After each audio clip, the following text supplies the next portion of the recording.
Hello दोस्तों, क्या हाल हैं? अच्छे ही होंगे।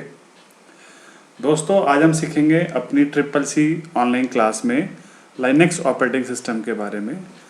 Linux operating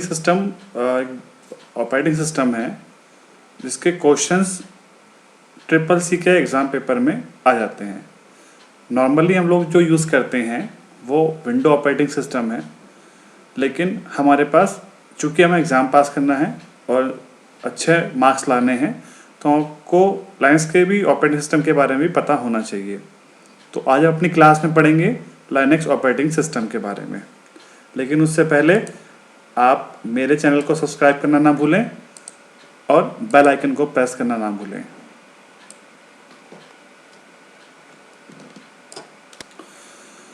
introduction of GUI based operating system.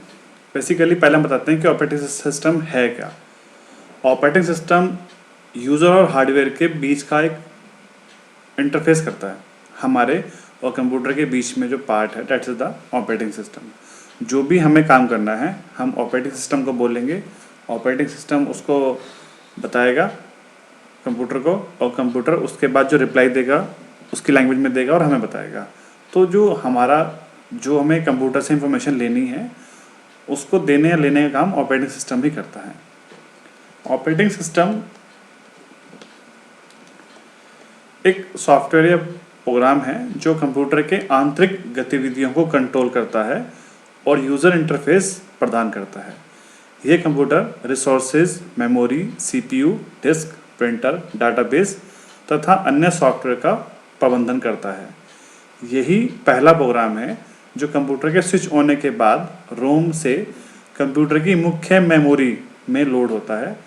इस क्रिया को बूटिंग कहते हैं। जो भी हमें काम करना है वो सारा हम ऑपरेटिंग सिस्टम पे ही काम करते हैं। किसी भी कंप्यूटर में निम्नलिखित 4 कंपोनेंट्स होते हैं। एक होता है हार्डवेयर, जिसमें memory, input output device. Memory आपने पढ़ा था, हमने आपको लास्ट क्लास में बताया था। Input devices, output devices, keyboard, mouse के बारे में हमने आपको बताया था। Second operating system. Third application program जैसे MS Word, Excel, PowerPoint, Paint. और चौथा यूज़र। ये 4 कंपोनेंट्स होते हैं। ऑपरेटिंग सिस्टम का जो मुख्य काम होता है वो होता है प्रोग्राम को एग्जीक्यूशन करना, रिसोर्सेज एलोकेशन करना, डाटा मैनेजमेंट करना, प्रोसेस मैनेजमेंट करना, एरर को डिटेक्ट करना और मैनिपुलेशन करना फाइल सिस्टम को, और इनपुट आउटपुट ऑपरेशंस को। ये मुख्य ऑपरेटिंग सिस्टम जो होते हैं वो MS window, MS DOS, Windows 7 और लाइनेक्स आदि होते हैं। हम जो पढ़ेंगे आज वो है पहले ऑपरेटिंग सिस्टम के प्रकार कि कौन कौन से ऑपरेटिंग सिस्टम, किस तरह के ऑपरेटिंग सिस्टम होते हैं। सबसे पहला है रियल टाइम ऑपरेटिंग सिस्टम। इसका उद्देश्य यूज़र को रेस्पॉन्स टाइम उपलब्ध कराना है। इसमें यूज़र का हस्तक्षेप कम होता है। वह साथ ही किसी प्रोग्राम एक निश्चित अवधि में पूर्ण नहीं हो पाता तो आगे के प्रोग्राम में एरर आ जाती है और परिणाम वहीं पर स्टॉप हो जाता है, जैसे MTOS है या लाइनेक्स है। एक होता है सिंगल यूज़र ऑपरेटिंग सिस्टम, जो इसको हम DOS बोलते हैं। इसके समय में एक ही यूज़र एक बारे में काम करता है। अगर आपने DOS पे काम किया हो तो DOS एक सिंगल यूज़र ऑपरेटिंग सिस्टम है। उसमें एक कमांड एक बार में ही चलती है, 2 चीज़ों पर हम काम नहीं कर सकते। एक होता है टाइम शेयरिंग ऑपरेटिंग सिस्टम, जिसको बोलते हैं मल्टीटास्किंग ऑपरेटिंग सिस्टम। इस ऑपरेटिंग सिस्टम में अंतर्गत क्या होता है, कई सारे यूज़र एक ही संस्थान को बारी बारी से एक निश्चित समय अवधि के लिए प्रयोग करते हैं। इस सिस्टम ऑपरेटिंग में मेमोरी प्रबंधक अति आवश्यक है। यूनिक्स और विंडो 2000 में ये इसका एग्जाम्पल है। इसमें क्या होता है कि मुझे एक प्रोग्राम चलाना है सुबह 10 बजे से लेकर 12 बजे तक, तो केवल 10 से 12 तक ही चलेगा। यूज़र राइट्स भी हम इसमें दे देते हैं। तो ये टाइम शेयरिंग ऑपरेटिंग सिस्टम कहलाता है। एक होता है बैच प्रोसेसिंग ऑपरेटिंग सिस्टम। इसमें क्या होता है, इसमें एक जैसे कार्यों का एक समूह को बना लेते हैं, उसको हम बैच कहते हैं, और यूज़र के इंटरफेस के बिना उसके प्रेफरेंस के आधार पे उसको चलाते हैं। एक होता है मल्टी प्रोग्रामिंग ऑपरेटिंग सिस्टम। इसमें एक से अधिक प्रोग्राम या कार्य को CPU द्वारा दिए गए निश्चित समय पर एक साथ कार्य किया जाता है। इस निश्चित समय को टाइम स्लाइड कहा जाता है। टाइम स्लाइड कहा जाता है। मल्टी प्रोसेसिंग ऑपरेटिंग सिस्टम, इस सिस्टम में 2 या अधिक सेंट्रल प्रोसेसिंग यूनिट का प्रयोग होता है, जैसे लाइनेक्स और यूनिक्स। यूनिक्स भी एक ऑपरेटिंग सिस्टम ही है। एक है मल्टी थ्रेडिंग ऑपरेटिंग सिस्टम। इस ऑपरेटिंग सिस्टम में एक से अधिक जॉब्स के एग्जीक्यूशन को सपोर्ट किया जा सकता है, जैसे विंडो 2000 और लाइनेक्स। आगे हम इस चीज़ के बारे में पूरी इंफॉर्मेशन पढ़ेंगे। एक होता है single user multitasking operating system. इस ऑपरेटिंग सिस्टम की सहायता से एक यूज़र एक बार में कई सारे प्रोग्राम को रन कर सकता है, जैसे कि एप्पल का जैसे माइक्रोसॉफ्ट विंडो है, हम अपने एमएस ऑफिस में भी काम कर रहे हैं और हमने सॉन्ग भी लगा रखे हैं और इंटरनेट से हमने कुछ डाउनलोड भी कर रखा है, तो एक ही यूज़र कई सारे प्रोग्राम्स को रन कर सकता है। That's the single user multitasking operating system. Multitasking operating system क्या होता है? इस सिस्टम में कई यूज़र कंप्यूटर पे काम कर रहे करते हैं और ऑपरेटिंग सिस्टम में नेटवर्क सिस्टम का प्रयोग किया जाता है। जैसे कि अगर आपने देखा हो तो बैंकों में यही काम होता है कि एक ऑपरेटिंग सिस्टम होता है, उसमें कई सारे यूज़र एक साथ बैठे काम करते हैं और बैंक में एक जना डिपॉजिट कर रहा है, एक जना विड्रॉल कर रहा है, तो सेम ऑपरेटिंग सिस्टम में कई सारे लोग एक साथ बैठ के काम कर सकते हैं। इसके बाद आते हैं कौन कौन से ऑपरेटिंग सिस्टम ज़्यादा पॉपुलर हैं। एक है लाइनेक्स, एक है विंडोज़। लाइनेक्स ऑपरेटिंग सिस्टम जो होता है ये यूनिक्स आधारित एक ऑपरेटिंग सिस्टम है। इसकी शुरुआत लाइनेक्स टाइवर्ड के हैस्लिगन विश्वविद्यालय से की गई थी और इसका जो पहला एडिशन आया था 0.11 1991 में रिलीज़ हुआ था। ये यूनिक्स ही नहीं अन्य ऑपरेटिंग सिस्टम के से अधिक विशेषताएं रखता है और इसके सभी इंटरनेट जो होते हैं वो सारे मुफ्त में मिलते हैं। रेड हार्ट एक मोस्टली जो है वो ऑपरेटिंग सिस्टम है इसके अंदर। इसकी विशेषता ये है कि ये one multi user operating system है।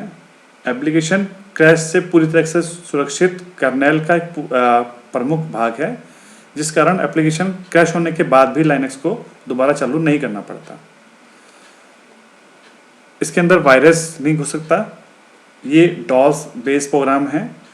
लाइनेक्स एक multi media programming operating system भी है। इसमें मल्टी प्रोग्रामिंग सुविधा टाइम शेयरिंग द्वारा उपलब्ध की जाती है। लाइनेक्स GUI पे काम करता है और विंडोज़ को एक्स विंडो कहा जाता है। इसकी विंडो को एक्स विंडो कहते हैं। ये 32 बिट ऑपरेटिंग सिस्टम है और इसके अंदर वेब पेजेस हम बना देते हैं। कुछ कमी भी है इसके अंदर। इसमें सभी आदेश के प्रारूप मतलब सिंटेक्स को याद रखना पड़ता है। मतलब जो कमांड्स होती हैं वो हमें याद रखनी पड़ेंगी। इसमें किसी सॉफ्टवेयर को इंस्टॉल करना या अनइंस्टॉल करना बहुत ही मुश्किल काम है। विंडोज़ में बड़ा सिंपल है, लेकिन ये लाइनेक्स में बहुत ज़्यादा मुश्किल काम होता है। लाइनेक्स में हार्डवेयर को जोड़ना बहुत मुश्किल है, क्योंकि ये हार्डवेयर को जोड़ने के लिए जो सॉफ्टवेयर्स हैं वो बहुत ही मुश्किल में तैयार किए जाते हैं और बहुत मुश्किल से इंस्टॉल होते हैं। ये एक सेंसिटिव है। अगर आपने कोई भी गलत कमांड लिख दी तो उसका इफेक्ट भी गलत हो जाएगा। अब पढ़ते हैं लाइनेक्स के एलिमेंट्स। एलिमेंट्स क्या होते हैं? सबसे 3 तो बहुत मुख्य भाग होते हैं इसके। एक होता है कर्नेल। कर्नेल लाइनेक्स का मुख्य भाग होता है जो अन्य प्रोग्राम तथा हार्डवेयर को व्यवस्थित तथा संचालित करता है। एक होता है शेल। शेल एक प्रोग्राम है जो यूज़र द्वारा दी गई कमांड्स की व्याख्या करता है और कमांड्स को इंटरप्रेट भी करता है। फाइल सिस्टम, इसमें फाइलों को डायरेक्टरी के अनुसार व्यवस्थित किया जाता है और रूट डायरेक्टरी भी, जैसे आपने विंडोज़ में देखा होगा कि एक आपने फोल्डर बनाया, उसके अंदर एक नया फोल्डर बना दिया, सेम चीज़ें वो इसके अंदर होती हैं। अब सब चीज़ें क्या क्या होती हैं मैं बताता हूँ आपको अंदर। एक होता है रूट डायरेक्टरी में किसी भी एक फाइल के अतिरिक्त फाइल तक पहुँचने में जिन जिन डायरेक्टरियों से होके जाना पड़ता है उन सब की सूची को एक फाइल का पाथ कहते हैं। सपोज आपने एक फोल्डर बनाया, उसके अंदर एक फोल्डर बनाया, दैट्स द पाथ। लाइनेक्स के आदेशों में पाथ को कई बार देने की आवश्यकता होती है। मतलब विंडो में क्या होता है कि हम क्लिक करते रहेंगे तो खुलता रहेगा, इसमें उसके लिए पूरी कमांड एक बार में देनी पड़ेगी। एक होता है बिन।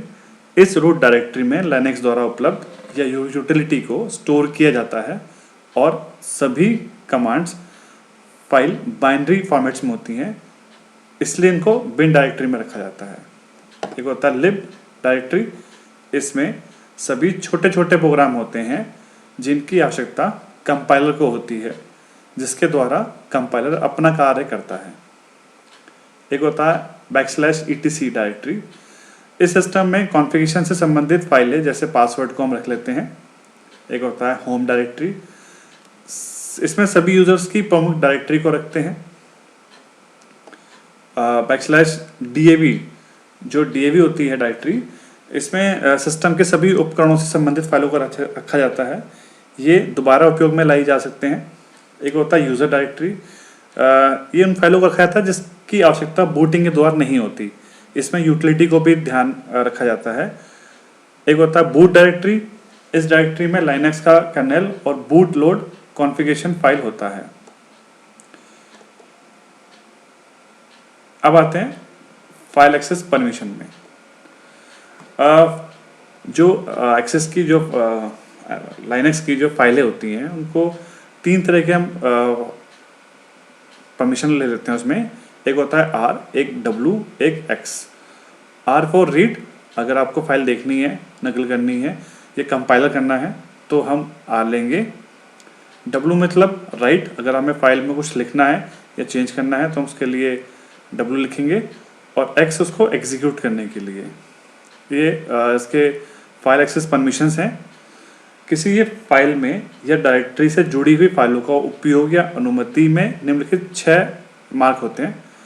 एक होती है ऑर्डिनरी फाइल, एक डायरेक्टरी, एक ब्लॉक डिवाइस फाइल, एक कैरेक्टर डिवाइस फाइल, एक हार्ड लिंक फाइल, एक Symbiosis like file, Symbiosis link file. Basic components of Linux. Linux क्या होता है, इसमें बेसिकली कमांड्स होती हैं, जैसे एक CD होती है। नॉर्मली अगर डॉस पढ़ा हो तो उसका और इसका कुछ कुछ मेथड सेम ही होता है। सेम CD होती है कैरेक्टर डायरेक्टरी को बदलने के लिए। उसमें $CD अशोक लिखा तो मैं उस CD उसमें उस डायरेक्टरी के अंदर आ जाऊंगा। CP फाइल को कॉपी करने के लिए, क्लियर साफ करने के लिए, कैट फाइल का मेथड देखने के लिए। CD मोड किसी फाइल की उसकी अनुमति बदलने के लिए कि उसको रीड करना है, राइट करना है, जो भी चीज़ हमें करना है हम कर सकते हैं। डेट देखने के लिए, ECHO स्क्रीन पर संदेश देखने के लिए कि क्या मेरे पास मैसेज आया है। MK डायरेक्टरी नई डायरेक्टरी बनाने के लिए। MV फाइल को मूव करने के लिए या उसका नाम चेंज करने के लिए। मोर फाइल का जो मैटर है उसको छोटे छोटे भाग में देखने के लिए। मैन कमांड्स के बारे में अधिकतम जानकारी प्राप्त करने के लिए। MKTS किसी डिस्क या फ्लॉटी जो फॉर्मेट होता है, जो फ्लॉपी होती है उसको फॉर्मेट करने के लिए काम में आता है। PWD करंट डायरेक्टरी, अभी आप कौन सी डायरेक्टरी में हैं अगर आपको वो देखना है तो आप PWD दबा दीजिए तो आपको दिखा देगा कि आप इस टाइम इस डायरेक्टरी के अंदर हैं। RMDIR रिमूव डायरेक्टरी, अगर आपको फाइल को डायरेक्टरी को हटाना तो RMDIR लिखना पड़ेगा। RM फाइल को हटाने के लिए, इसके एग्जाम्पल भी नीचे लिखे हुए हैं। सॉर्टिंग, सॉर्ट करने के लिए। TR क्या होता है कि सपोज आपको चित्रों का समूह बदलने के लिए, चिन्हों का, अगर कानपुर की जगह आपको कुछ एक की जगह P लिखना है, उसको नाम बदलना है, उसके लिए हम उसको काम यूज़ करते हैं। WC किसी फाइल में वर्ड या लाइन या जो मैटर लिखा हुआ उसको काउंट करने के लिए हम उसको यूज़ करते हैं। WHO जो यूज़र है उसको देखने के लिए। और 1S फाइल की सूची देखने के लिए। That's the most important part है इसकी चीज़ों के। लाइनक्स के लिए हार्डवेयर और सॉफ्टवेयर रिक्वायरमेंट, जो अगर मुझे अपने कंप्यूटर में लाइनक्स इंस्टॉल करनी हो तो उसके लिए मुझे क्या क्या रिक्वायरमेंट रहेगी। इसके लिए मिनिमम x86 का प्लेटफॉर्म प्रोसेसर चाहिए, 2 GB का स्पेस होना चाहिए, रैम कम से कम 128 MB होनी चाहिए। ये सारे क्वेश्चंस हैं। अगर आप CCC पढ़ रहे हैं और आप ये देख रहे हैं तो ये क्वेश्चंस हैं, इनके आंसर भी इसी में छुपा हुआ है। उसने पूछेगा कि लाइनक्स के लिए कम से कम कितनी रैम होनी चाहिए, 4 ऑप्शन आएंगे, आपको चूज़ करना है, 128 MB होनी चाहिए। तो ये क्वेश्चन आंसर हैं। बोर तो है लेकिन यूज़फुल है। लाइनक्स कॉम्पैटिबल साउंड इंस्टॉल होना चाहिए, इसमें साउंड कार्ड भी होना चाहिए और नेटवर्क कार्ड भी होना चाहिए इसमें। और SCIC, IDE या फायरवॉल आदि कंट्रोल कंटेंट्स भी कार्ड्स भी इंस्टॉल होने चाहिए। कीबोर्ड, माउस, जो होते हैं ये इनपुट डिवाइसेस ये भी होने चाहिए। सॉफ्टवेयर रिक्वायरमेंट क्या होती है? डिस्क को पार्टीशन करने के लिए एक डिस्क पार्टीशन प्रोग्राम जैसे एफ डिस्क या डिस्क ड्राइव होना चाहिए और लाइनेक्स सॉफ्टवेयर पैकेज भी होना चाहिए। लाइनेक्स को इंस्टॉल करने के लिए हमें कुछ नहीं करना, एक red heart C D ROM आता है, जैसे उसको अंदर उसको माउंटेन करते हैं और एक फ्लॉपी डिस्क लगाते हैं। ये सब चीज़ें जो आपने दिखा रखी हैं लाइनेक्स की, ये पहले होती थी। आज के ज़माने में तो सब चीज़ें नया मेथड आ गया है। ये पूरा मेथड है कैसे कैसे हम उसको इंस्टॉल कर सकते हैं। बेसिकली जो हमने हार्ड डिस्क रखी है उसका पार्टीशन करना, दैट्स द मोस्ट इम्पोर्टेंट चीज़ है। तो उसके लिए कमांड्स हैं \swap, इसके लिए रैम को दुगना स्पेस दिया जाता है, रूट डायरेक्टरी दी जाती है, बिन यूज़र। लाइनेक्स का बूटिंग प्रोसेसर, लाइनेक्स अपने बूटिंग प्रोसेसर के लिए निम्न चरणों का अनुसरण करता है, जैसे कि कर्नल मोड में मेमोरी लोड करता है, सीपीयू टाइपिंग टेस्ट को एग्जीक्यूट पास करता है, सीपीयू बूट टाइम को करता है। दैट्स द अलग अलग मेथड्स हैं इस चीज़ के।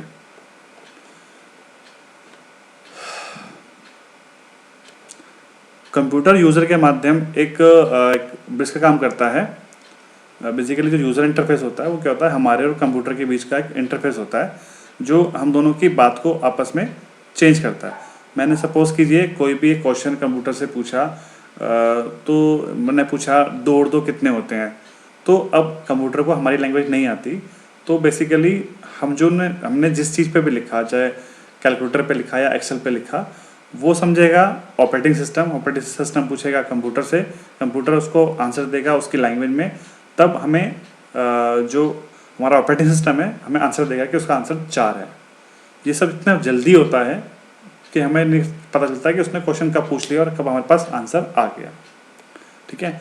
और ये ग्राफिकल यूज़र इंटरफेस है। ग्राफिकल यूज़र इंटरफेस क्या होता है? किसी चीज़ को ग्राफिकली समझाना। जैसे कि अगर आपने देखा हो कि जब हम रोड पे जाते हैं तो कुछ रोड्स पे ना साइन बने होते हैं कि आगे ऐसा मोड़ है या यहाँ पे हॉर्न नहीं बजाना है। तो वो इसलिए होते हैं कि हर आदमी को ना पढ़ना नहीं आता, तो इसलिए ग्राफिकली समझाया जाता है कि आगे हॉर्न नहीं बजाना, इतनी स्पीड से नहीं जाना, 40 की स्पीड रखनी है आपको। That's the graphical user interface. जो सब चीज़ें आपको लिनक्स और विंडो ऑपरेटिंग सिस्टम में मिल जाएगी। Thank you so much. आज के लिए इतना ही करते हैं। नेक्स्ट क्लास में हम आपको operating system, window operating system के बारे में बताएंगे और इनके क्वेश्चंस आंसर भी देंगे ताकि आप इनकी प्रैक्टिस कर सको। Thank you so much. Bye bye.